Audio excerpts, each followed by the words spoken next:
like at the very beginning stages of learning how to be a band or be a baseball player or whatever, like you're looking at to your heroes and you want to do it like they do it, right? And so you copy them.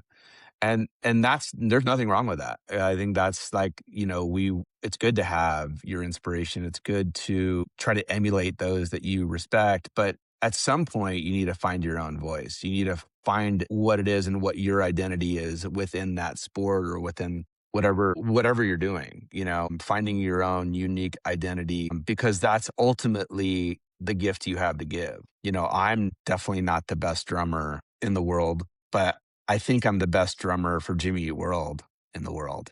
You know what I mean? And that's okay.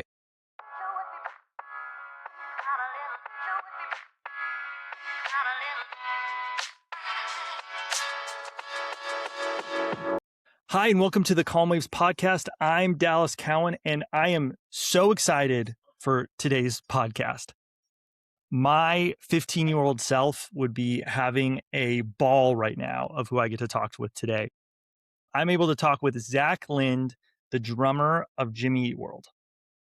Zach, I have been, your album was probably burned in a cassette, in a CD case somewhere.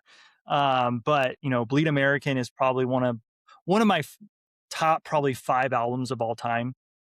Just going Thank back you. into it. So I am a fan, but also I'm a fan in a different way now. I love, now that I've kind of seen more about you and kind of seen where you're at today. And even like when I was doing some research into this podcast and hearing your guys' story, it's so much more inspiring. And we'll get into this, but even how Bleed American, the album, came to be, and even that process. So, but thank you for joining me here today. The first kind of question that I have, kind of just to start it off, is you're in Canada right now because you're about to do a show tonight. Yeah. And I would love to hear kind of your process, as not so much like sound check kind of stuff, but more of like your internal process of how do you do what you do? I mean, you've done over thousands and thousands of shows. Yeah. So how do you keep going? That's a good question. I think it's just sort of what we've done. I mean, we started this band when we were teenagers, and so it's always been a process for us of just kind of putting one foot in front of the other and seeing where it leads. And we're in the middle of a tour that's celebrating Bleed American's 25th anniversary. And the show tonight, though, is not one of those shows. It's just a regular show where we're playing a mix of tons of songs. So I think for me, I think every show is the way I try to, I think the way I stay sort of locked in and motivated is, for me, every time I play these songs is an opportunity to get a little bit better at playing them. So I think just the challenge of incremental progress and uh, being trying to provide some value for the fans, making sure that these fans pay a lot of money to come and see us play. They get babysitters. And so I think really reminding myself of like the sacrifice these people are coming to make to come to our shows, and honoring that, but also using it as an opportunity to get a little bit better at playing these songs, or being a little bit more aware of what I can do to improve every time I play. Are you making tweaks as you go into it? Like when you say you're trying to get better, how do you quantify that, of like, oh, that was a better version, or that was a, nope, let's not do that? I think as a drummer, my main focus is consistency and feel. And it's sort of hard to describe, because when you're at a concert and you're hearing a really, really great drummer who understands feel and consistency, it literally will make you move your body more, just because of whether or not your understanding of why you're feeling that way, it doesn't really matter. It just like you just kind of move your body more. And then when there's drummers who aren't as consistent, or they're not as locked in and consistent and playing with that feel, that really, like in the drumming world, we call it playing in the pocket. It's so for me, that's always like the pursuit. Like my goal is to make people move their bodies. If they're moving their bodies, then I'm doing my job because what the rhythm I'm providing them, um, just feel like my hope is that it should just feel really good to them and that they would be, so that's something I try to remind myself when I'm playing. The thought that helps me a lot is, every song, like I try to tell myself every song is a dance song. And Mm. the reason why I tell myself that is because it allows me, when you think of it that way, it allows me to sink deeper into that pocket and to really feel that timing and that rhythm that can really truly connect with like not only people's minds but their bodies. And so that's my goal. That's awesome. I love that as you're getting some, like, that's your, like, your feedback loop is playing in the pocket and then seeing how the audience responds to it. Do you have a we'll go into this later too because you're a sports guy as well, baseball guy. Do you have a pregame routine? Do you have something that helps you get into that process? Yeah, I mean, I do. I try to stretch out a lot. I try to warm up my hands, just like nothing specific, just kind of get a pair of sticks and like play on a couch or a pillow or something just to get my hands going. And I do jumping jacks. I try to do jumping jacks a lot. Yeah. It's jump rope or jumping jacks are great for drummers because it engages your shoulders, it engages your legs and your calves, but you're using a lot of your feet when you're playing drums. You're using your shoulders a lot. So anytime you can kind of activate those areas of your body are really good. Sometimes you don't have enough room to do a jump rope, but like just jumping jacks works good too. Mhm. Just something along those lines. And the other thing we do is we just listen to music really loud. Like we have, a playlist of like a bunch of different bands that have inspired us over the years. And we just listen to music loud and don't do a lot of talking, don't do like a pre-show handshake or anything. We just kind of listen to music and then we go up on stage. Yeah, because you guys have been together for over 25 years. I know this is the anniversary, and Hmm. doing research on you guys. I mean, you met Jim in preschool, Yeah. and so does it get? I mean, how do you keep? Because you talk about like doing the music, doing everything.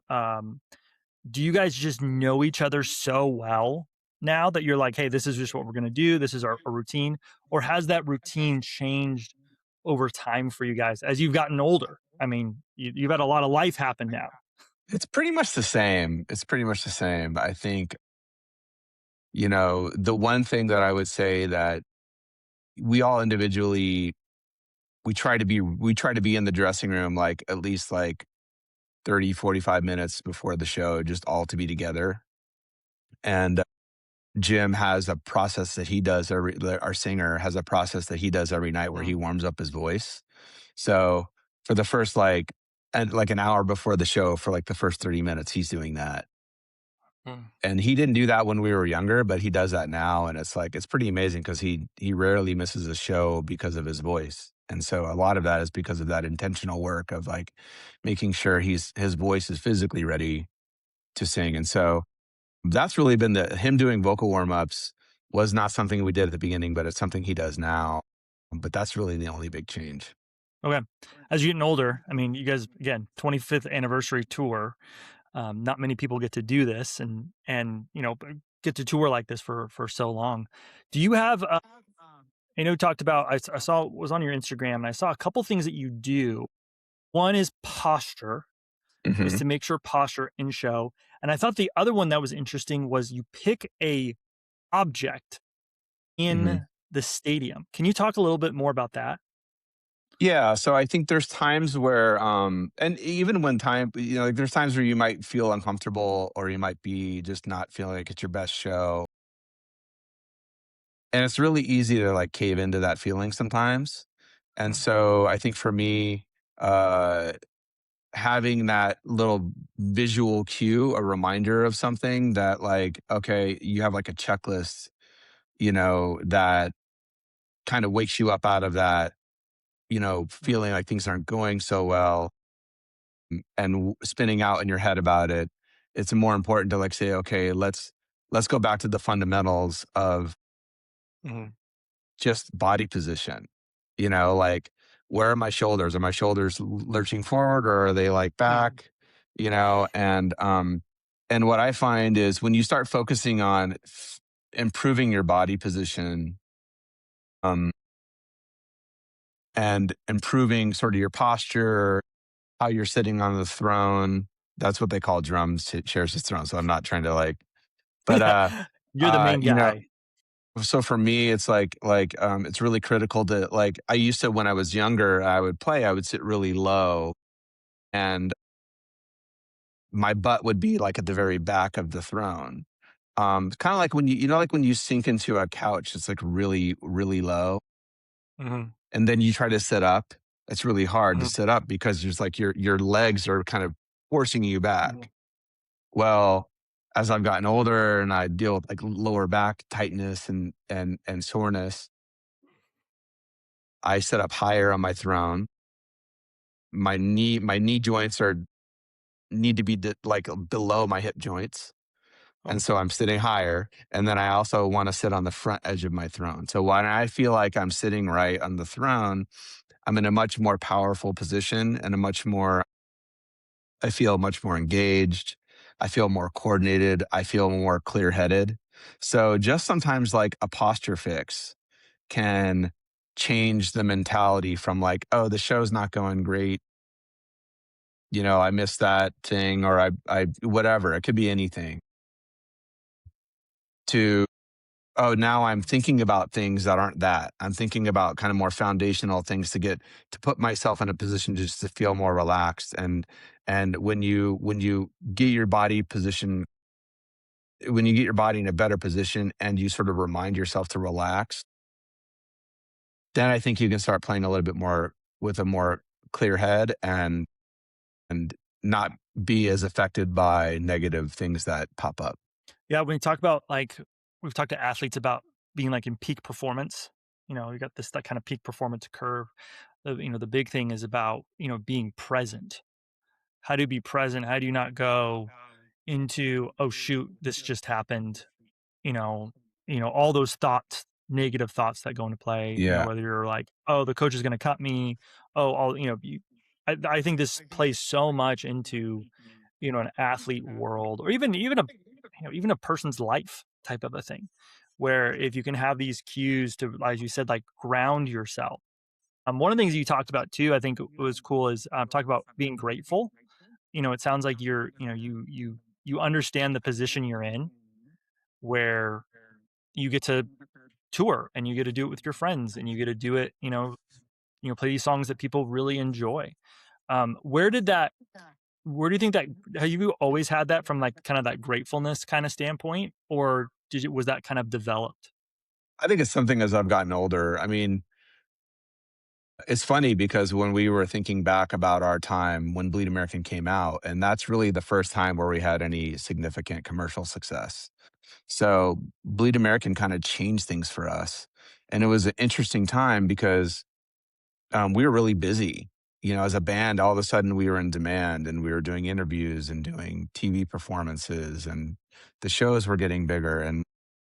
But I felt like at the time I was in my mid 20s and I don't think I was really, I I think just being young and being kind of like forward focused, I wasn't being present and I wasn't really Mhm. taking stock of like, wow, this is really like, I didn't feel like I like felt enough gratitude for the success that we were having. And I think as you get older, you realize that, it's, I think just having a little bit more perspective, getting closer to the end of your life, I think it's important. Like it just sort of feels more pressing to like, hey, I really need to remind myself to be grateful for what's going on because on the one hand, it's like when I'm performing, I'm trying to perform a service for people. I want them to have fun. I want them to come to the show and have fun. And so there's a pressure there, right, to perform. But there's also like and so you can be really preoccupied with that, but I think sitting back and thinking, man, like, is I'm really grateful to be in this position. I'm grateful that these people are even here watching us play. We've done shows back in the day where it's like us and the sound guy in some shitty bar, and it's like, it's humbling, and it's like, so having this opportunity to play in front of people, it's like anything, you can take anything for granted if it becomes the norm, right? And I think that Mhm. for us and for me, especially like when maybe I'm not feeling my best or I'm tired or I'm stressed out about other life stuff, and it can distract you from being rooted in that gratefulness. So I'm trying to be better about that as I get older. What would you tell your 23-year-old self if you could tell him today? Man, probably just like to slow down a little bit and be more present and like really appreciate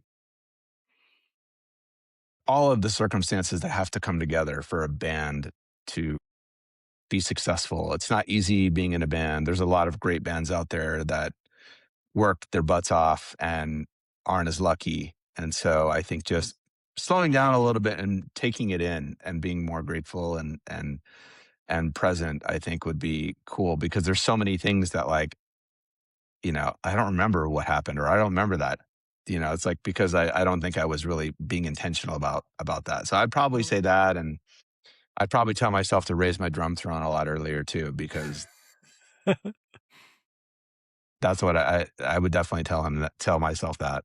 That's awesome. I love that. I love that. And even I think there's some, I mean, you don't know what you don't know too at the same time. Like you're come out with the album, it's taking off. You're just taking, steps at a time. And I think sometimes in life we feel that way, where it's just like, hey, we're just going to the next thing. We're just going to the next thing, Yeah. and not looking back. Did you ever have that? Did you ever have like a like looking back moment as a band where you're like, oh my gosh, we're here. Like you came from Mesa in a garage and now you're like, oh my goodness, we're here.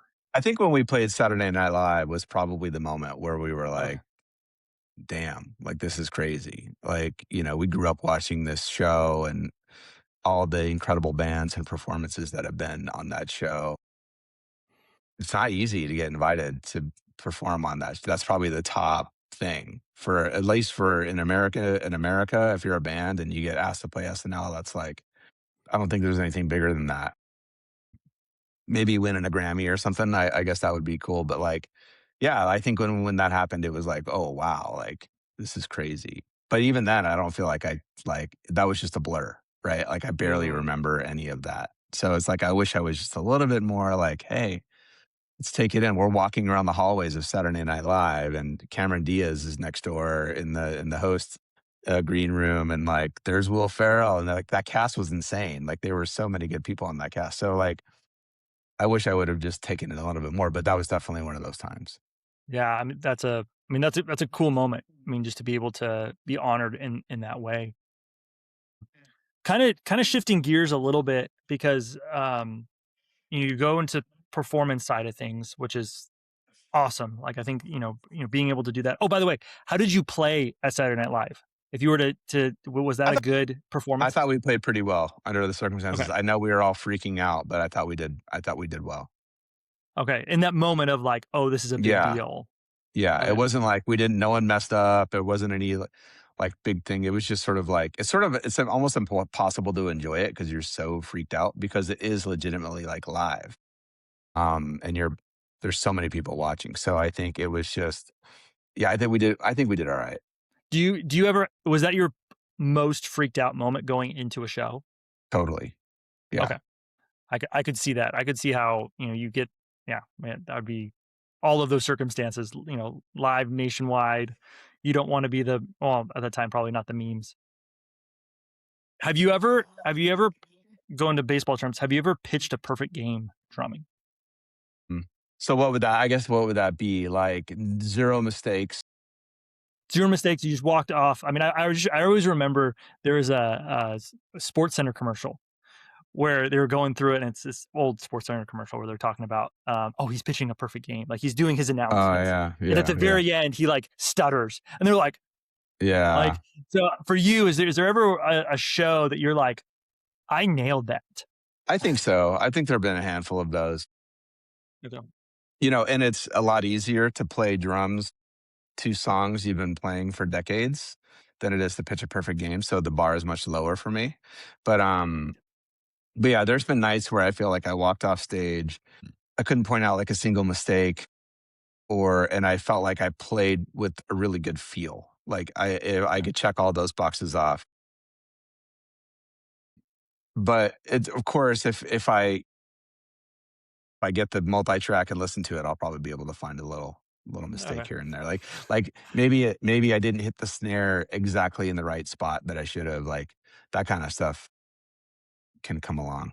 Yeah, but you feel good about your performance. You're like, "Yep, Yeah. I nailed that." It was a complete game. Complete game Yeah. shutout, Yeah. you know you struck out 10, Yeah. no walks. You're like, "Hey, Exactly. that was my goal for today." Yeah. One of the things that I wanted to talk with you about too is there's this, there's the performance side of it that's like very, you got your routine, you're doing it, you've practiced, you're going through this process. It's kind of like, okay, we did it and we're done. But tell me about the creative process. It was great. You've just recently put out on your YouTube channel about kind of the behind the scenes of you're back in the studio, you're mixing the Yeah. tracks and everything like that.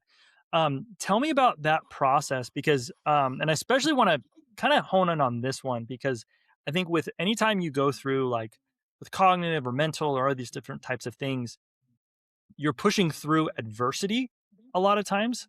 And you guys were just kind of, you put out 2 albums by Capitol, you're dropped, Hmm. and you're self-funding Bleed American.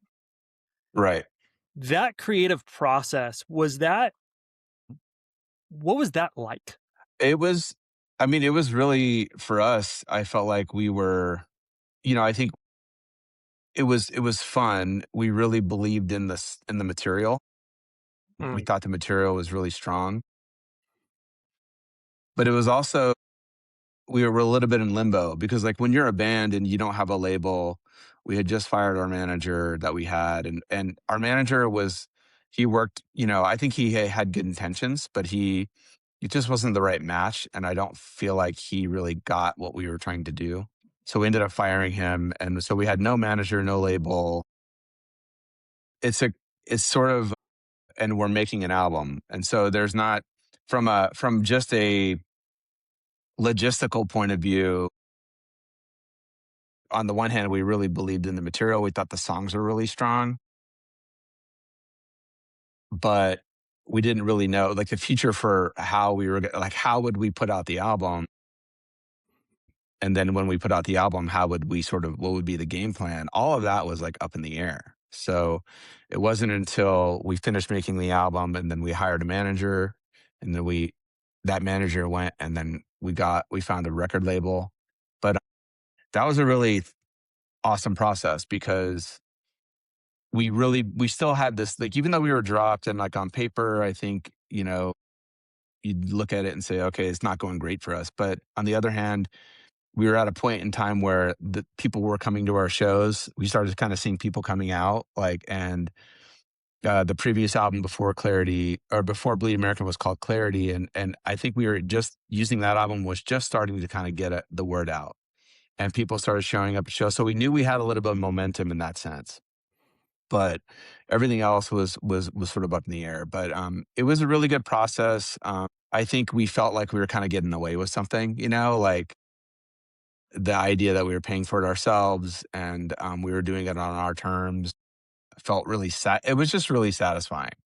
I would say that. I remember talking with Zinger, or sorry, I'll get context, pitching coach that I interviewed before and that you kinda know, Zinger about it, and you're talking about guys being released and how I was like, "What's that like sometimes when people show up and they're released?" He's like, "Sometimes it's relief." Hmm. Sometimes it's like, "Oh, okay, now I gotta, let me start this process kind of over again." So I think there's, both of those sides, but it's still the uphill battle. of going, rejection, but you believe in the material. Did you have a when you say you believed in the material, was it you guys believing in what you were building? Was it kind of like that? Because I mean, you had guys Yeah, coming to the show, so you're like, you have a little bit of momentum. It's not like you had, hey, we had a big hit and we can, ride off of that. So what was right. that belief? What was that belief system? I think we always had, I think from the very beginning, we've always, I think, felt self belief in what we were doing. We could see ourselves getting better. We could see improvements over time. And we just, I think, had a sense we sort of tuned out the noise. And we had a very, even though got signed to a major label really young, we were teenagers when we signed with with Capitol. Um, we very much sort of had a DIY spirit. Like we would tour in our van and sleep on people's floors and, like I said, play shows for like hardly anybody and barely make it through the tour, just like paying to get to the next town.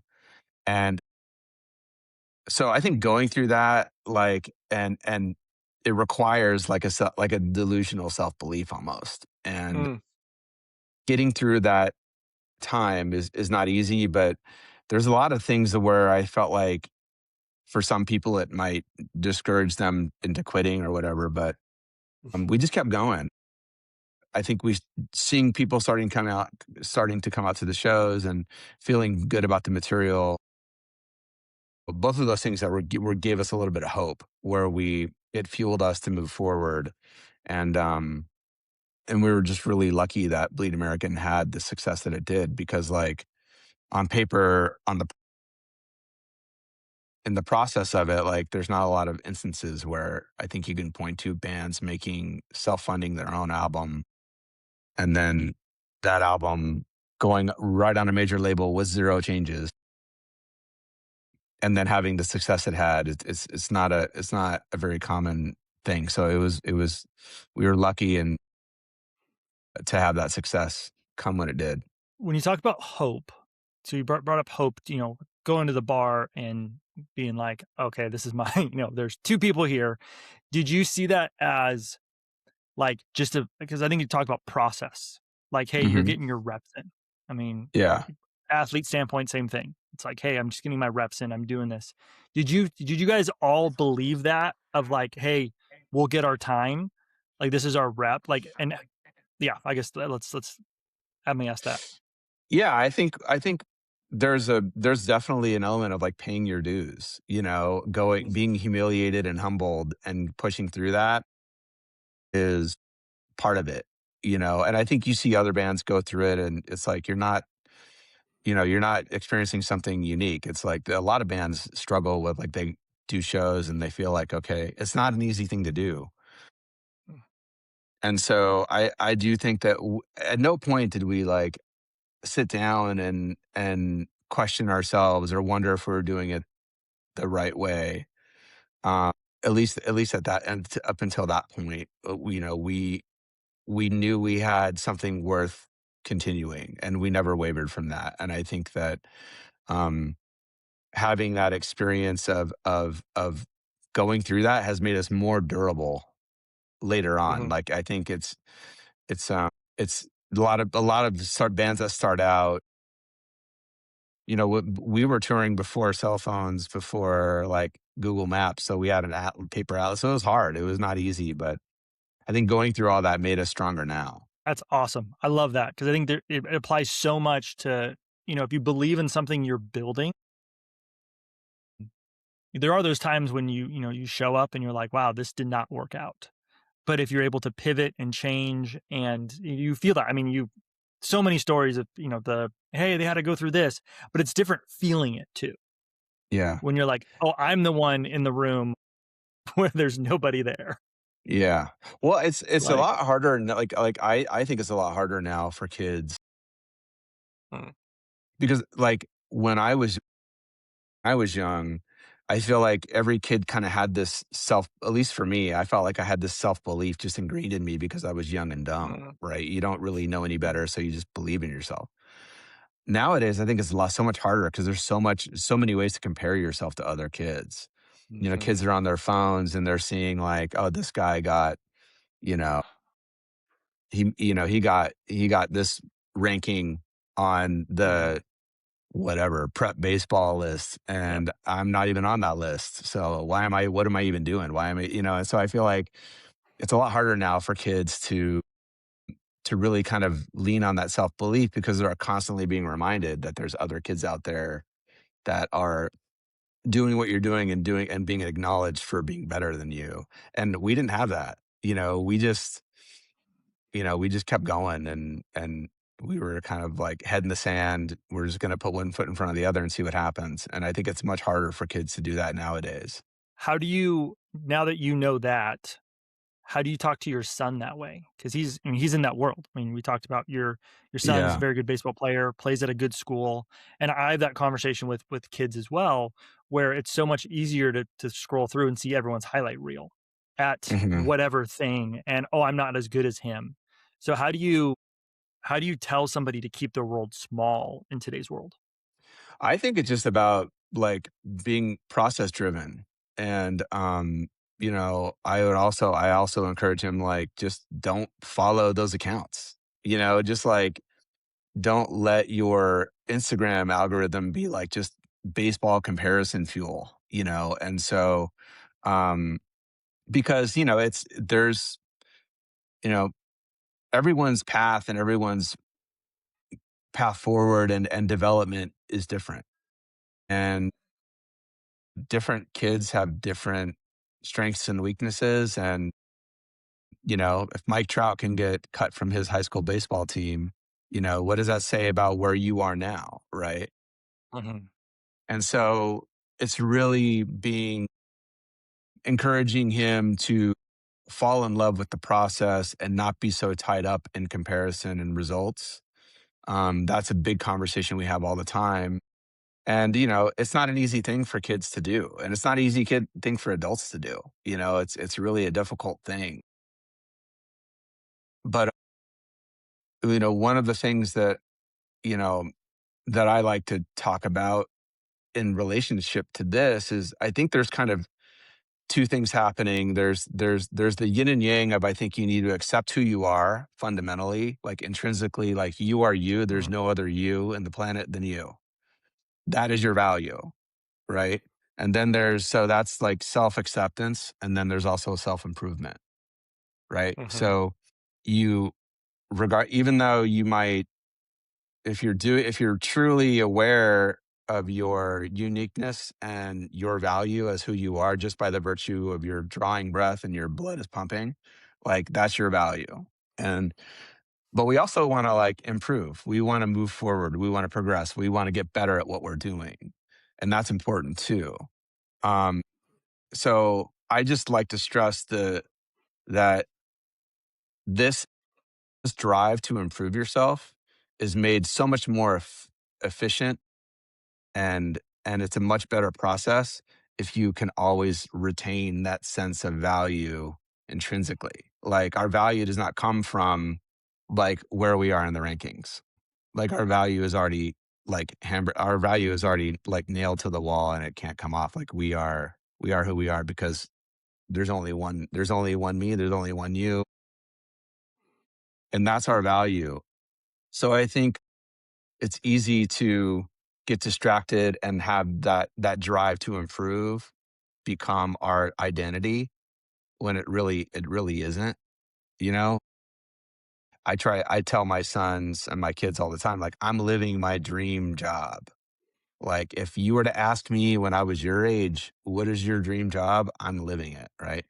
But guess what? Like, and it's fun, and I'm lucky, and I'm grateful, but, like, when you get to your ultimate goal, you're not gonna all of a sudden say, "Oh, you know what? Like, I'm happy now. Like, I'm good. Like, everything's cool. Like, life is amazing." It's like, no, it's like you don't feel that.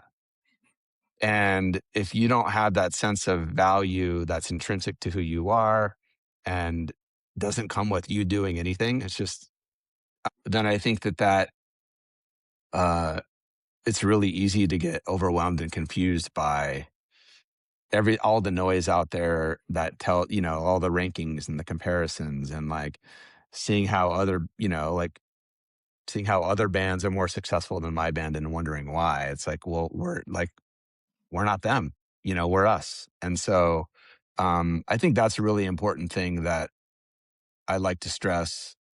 But again, I think for younger kids, it's just sort of a vague concept. It's like hard to really dig into that. But maybe hopefully as they get older, that will take root. I love that. I love the nail of the wall type of Yeah, mentality. Like that's who you are. Cause I think it is. I mean, and those algorithms are made to make you want to compare yourself. Like yeah. it's, marketing's made for that way. So I do think kids are fighting an uphill battle because you can look and compare. I mean, I've gotten to that situation before and I go, yeah, if I compare myself, I don't want to follow that. But I want to be able to if you see somebody who's creating something and you're like, wow, I appreciate what they're doing. I think that's cool. So, the difference between comparison and, kind of appreciating. When you were making, what you guys talk about a lot is like your own sound and what you wanted to do. Did you when you were making like Bleed American, did you feel like, hey, this is us? Like you weren't trying to pull because I know you have influence. There's difference in having influences and being like, Hmm. hey, I love these bands. These are really cool. I mean, that's what you get into music. Same thing with throwing. Same with baseball. Ken Griffey Jr. I'm hitting like him. Whatever that is. Yeah. So you can be able to be like emulate somebody. But what was it about like Bleed American that you're like, this is us? Um, I would say, like, to answer that question, I think when you're young, like, it's totally like when you're a young band or a young kid starting out, yeah, like we learn by copying. Hmm. Like at the very beginning stages of learning how to be a band or be a baseball player or whatever, like you're looking at to your heroes and you want to do it like they do it, right? And so you copy them, and that's there's nothing wrong with that. I think that's Hmm. like we. It's good to have your inspiration. It's good to try to emulate those that you respect, but at some point you need to find your own voice. You need to find what it is and what your identity is within that sport or within whatever you're doing, finding your own unique identity, because that's ultimately the gift you have to give. I'm definitely not the best drummer in the world, but I think I'm the best drummer for Jimmy Eat World in the world. You know what I mean? And that's Awesome. okay. That's part of like, and so for me, you know, like I'm totally happy with that. Like I don't need to be seen as like um accepting your role and finding joy in that and thinking, okay, I have this opportunity to be the best version of a drummer I can be in this band. I've been very lucky because I've had the same context like since I was probably 17, 18 years old. Mhm. That we started rehearsing with this band when I was 17. So I've been learning how to be a drummer in this band, and that's the only band I've really played in. But yeah, I think for us, Clarity was probably the first time where we felt like, okay, we're finding our voice. The album before Bleed American, and then Bleed American was sort of um, like if you listen to Clarity, it's a lot more like it's a lot more complicated. There's a lot of elements. There's more orchestral stuff going on, and Bleed American is more like our first like, hey, this is just like a straight up rock record. You know, I think so that side of us, I think that was the first time we really kind of leaned into that side of ourselves, and it definitely felt like us. It felt like like a slightly new twist version of us, but it was definitely like we felt like it was coming from us. Mhm. But in the first few albums that we did, like the first Capitol Records album and the recordings before that, a lot of that is inspired by just bands that we love listening to. And it wasn't until probably I would say we started the band in 93. We recorded Clarity in 98. So like it took a good 5 years for us to really kind of start finding our Mhm. voice. That's great. I think I love that because it's, that there's the time element of it too to find your voice, but you're creating your own path. You're inspired, but then you're creating your own path and what you're able to do. Because you do need a, I mean, if you create an album and it was random noises and this whole thing, and it'd be like, I don't know what this is. But within that context of the alternative, kind of world, it's like, oh, this is really good. When you were putting that together, this is just a random question because it's a baseball question. I always thought it was interesting when before streaming, when you had to buy an album, and you had to buy a CD and put it in, you're listening to it. Did you have your lineup? Like, were you like, hey, we got my leadoff hitter, we got my number three, number four is going to be the power ballad or whatever it was. Like, what was your process of putting the album together? Typically, like the album sequencing it can be hard, it can be tricky. I think that the way we always try to do it is sort of more based on like the sort of Shakespearean sort of narrative formula of introduction, character development, climax, and then like more of like like a story, just from a vibe standpoint. But it just depends on the every album is a little different. It depends on the collection of songs, but like you know, Hmm. and then sequencing an album is a little different than sequencing like a a show. Like a set list Uh-huh. at a concert. So um, it sort of just it can be difficult. It sort of just depends on the songs, and it's just something we kind of like talk about and try to figure out the best way to order them. That makes sense. I always wonder that because back in the day when you weren't just able to click on the songs, it was like, okay, what kind of, as you said, the story of you're driving in your car and it's like you got this, and then maybe it'll be a fade into this song. It's like, Mhm. oh wow, that was actually a really cool, like, you know way that they did that. Yeah. We Maybe always even this. we oh, sorry. No, go ahead. Sorry to interrupt, but we always thought of it as 2 sides. So we always sequenced ours even though it was a CD or whatever, we always sequenced albums as side A and side B.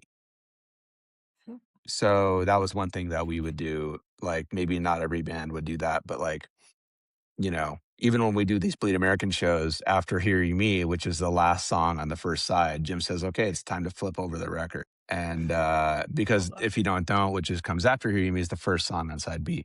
So we always sort of thought about it in terms of halves and being on an album. Do when you're doing a show that way, do you break up the show that way too? Because I've heard golfers break up, like when they golf, they're like, hey, we do 6 holes, 6 holes, 6 holes. Yeah. So do you have that kind of like rhythm too in like your shows? Like, okay, we've got, hey, I'm doing this part, this part, this part. So, yeah, the show is a little different. The show is just like we're thinking about it from just a linear, like, first song to last song, Okay. developing developing, like, the journey, probably very similar to, like, intro and then coming up like, if we have, like, if we play for, like, a really long time, then we'll do the main consideration for us is where do we put the more mellow songs? So, we try to split those up. We try to, like, give each mellow song its own space so that it doesn't feel like it's getting like there's too much mellow all at once can kind of bring down the energy. So we have to think about what are the songs that are a little bit more mellow or longer and meandering, which tend to be the more mellow songs. We space those out to make sure that we're engaging the audience and providing contrast to the audience all the way through. Okay. Do you make tweaks as you go along, or have you? I mean, you've done it for so long. So do you guys make improvements within your shows from show to show? I think from show to show, it's pretty similar. Sometimes we'll swap things out depending on the city. Um, but yeah, it's pretty from show to show. It's the set list is pretty much the same, but we try to mix it up. There's a really cool app called Setlist FM, which we can go to and search what we played the last time we were in that city. Okay. So we'll try to be aware of what we played the last time we came. So if we can switch it up a little bit, we try to do that. I just actually used Claude to look up Setlist FM because I wanted to see how many songs you guys have played. Yeah. And so it was kind of fun to see the stats of how many times you've played In the Middle, Yeah. Sweetness, all the classics. Well, one thing I wanted to also bring up is because you have an athletic background. You played baseball. Your dad was a Major League Baseball player. Your son plays baseball. Are you a fan of the Diamondbacks? Is that your favorite Yeah. I'm team? a, I'm a Diamondback fan. Yeah.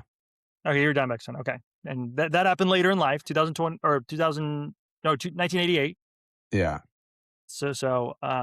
But how do you see that athletics fit in with what you're doing? Like, how did you learn? I mean, your dad played at a very high level, was, in the major league organization for the Pirates. So how did that help you with your journey? Oh man. Like I think, when I was a kid, my dad was, for most of the time when I was younger, he was a minor league manager. So I would be in the sort of double A, triple A world in various cities where we would go to wherever he was in the summer. And I would just be around baseball players that were grinding, that trying to get to the next level, and I think that really seeing like, and it's not glamorous. The minor league back in the 80s, dude, the minor leagues were not like the way they are now. Like we have all these nice stadiums everywhere, and it's like these places were gnarly, dude, like so bad. And the dressing the locker rooms were terrible. And like it's not an easy life. So you see these dudes who are sacrificing and grinding it out just to get to the next level. And sometimes it doesn't always work out. Some guys get released and some guys move on. But I think being around that was really, like, I think formative for me in going through those really hard times as a band. Because it's like I've kind of seen people go through this, and like when you're playing and there's hardly anyone at the gig and it's a small bar in Spokane, Washington,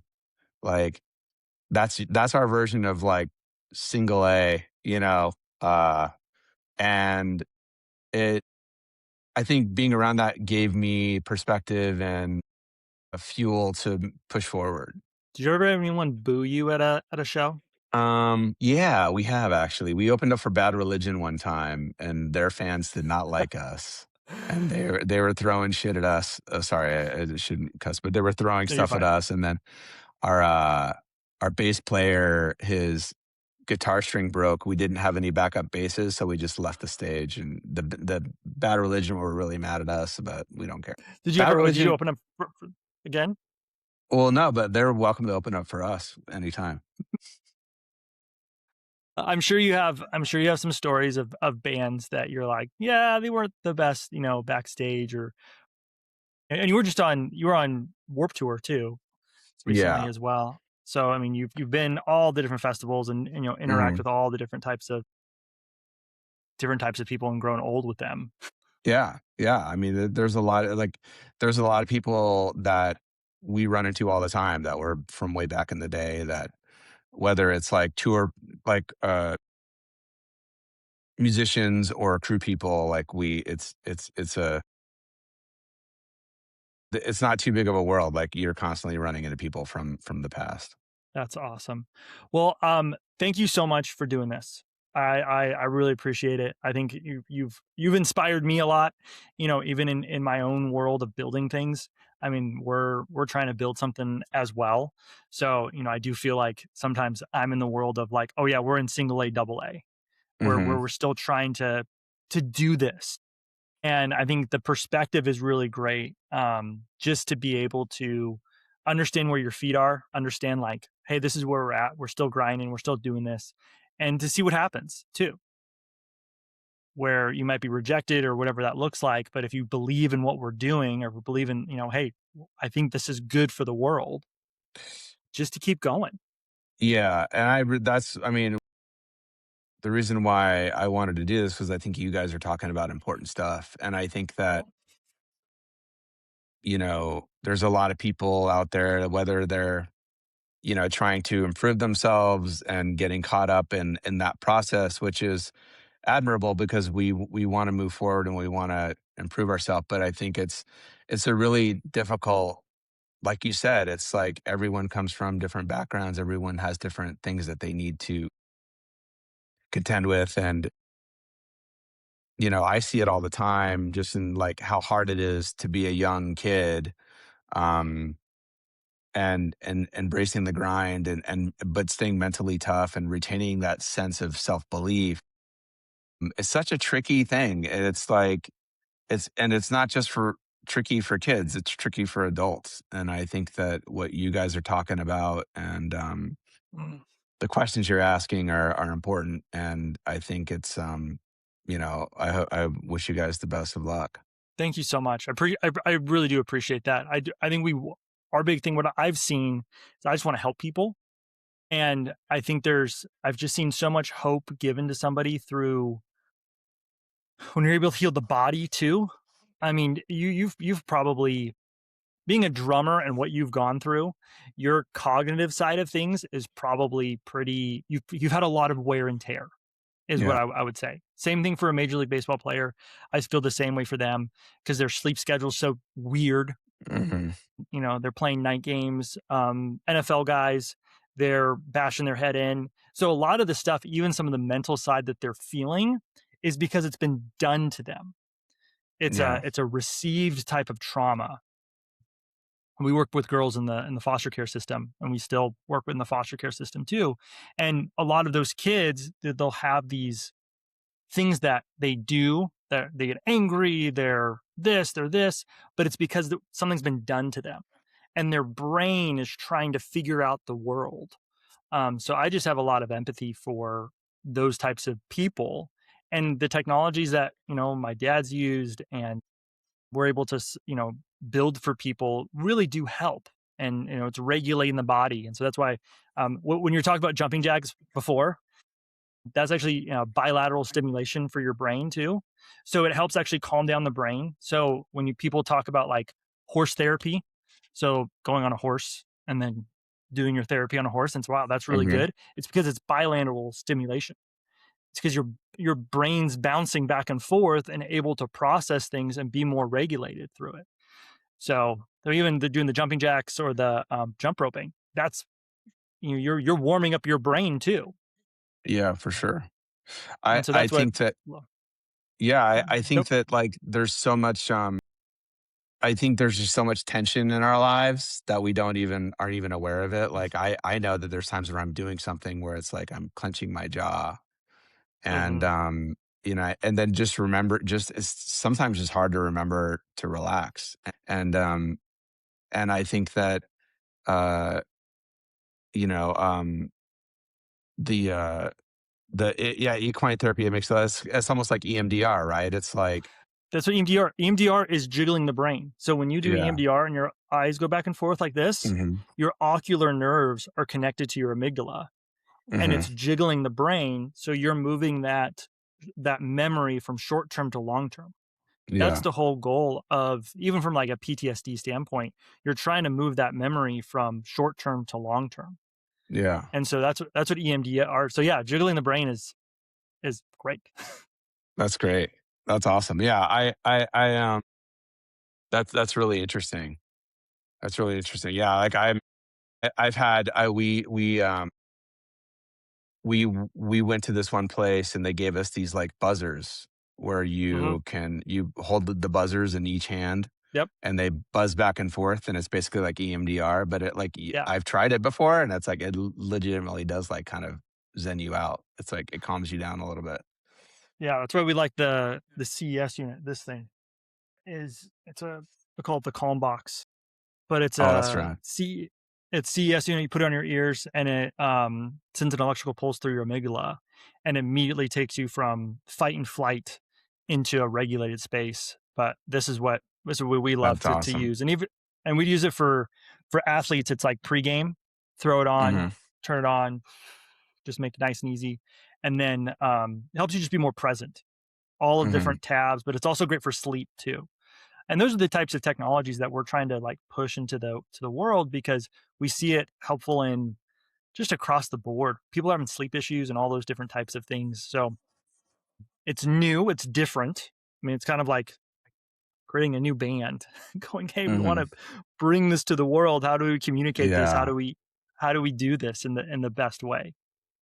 No, that makes a lot of sense. Well, that's cool. I appreciate you reaching out, and I hope that yeah, like it's that's a super helpful. Like what I've I mean what I've the experience I've had with it, I've really enjoyed it. Well, that's great. Well, and you're also playing last question before you go. You're playing at Chase Field on Yeah. September 6th. Have you ever played at Chase Field before? No, never played at Chase Field. That's gonna be fun. Yeah, I'm looking forward to that. And that's with our friends My Chemical Romance, and they're an awesome, a Oh, great, really? Okay. yeah, they're headlining, so we're opening up for them. And Okay. they are a great band. They're younger than us. They actually opened up for us in one of their first shows they ever did, and now they're, like, playing massive stadiums, and, they're like I would say they're like today's Queen. Like, if you wanna go see Okay. a Yeah. rad rock concert, you can come see watch us, Okay. but they're great too. That's awesome. That's great. Well, and I know Chase Field. I mean, Diamondbacks fan.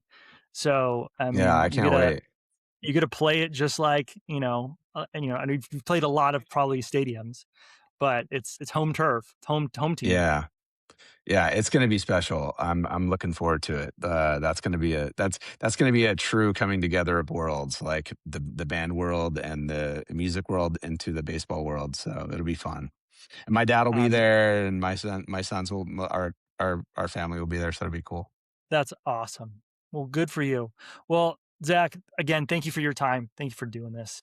Yeah, my This has been pleasure. great, and no, it's amazing that my as I said, my 15-year-old self would be jumping up and down, being able to talk to you and being able to do this. Awesome, man. Well, I appreciate it. Thank you. Take care.